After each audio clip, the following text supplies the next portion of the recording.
Hello everyone, welcome back to this channel. In this video, I will show you the easy and clear steps on how to make video animation in Microsoft PowerPoint. So how to make video animation in Microsoft PowerPoint? Make sure you keep watching this video until the end. Let's get started right away. First of all, here you are on the PowerPoint work page. First, here, enter the Insert menu. Go to the right and select the menu, Text BXT, point the cursor.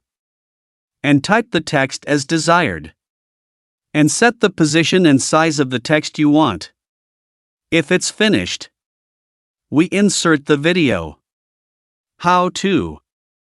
Tap the Insert menu.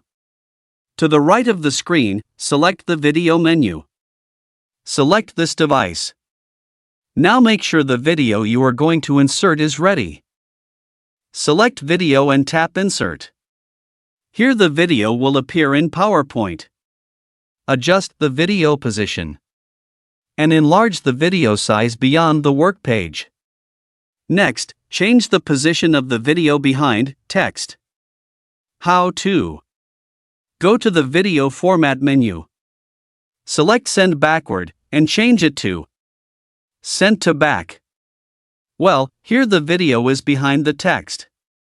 Next, we insert the video into the text by blocking both text and video. Then go to the search menu there. Type Merge Shapes. It has appeared, tap. And select Interact. So that the animation runs automatically. Go to the Playback menu. On the When Clicked On menu, change it to Automatically. And check on Loop until stopped. Well, here it's finished, we can run it. Here we can see the results of the video animation in the text. Here the beach water video is visible in this text. So that's it. Tutorial how to make video animation in Microsoft PowerPoint. Thank you for watching. I hope this video is useful. See you in the next video.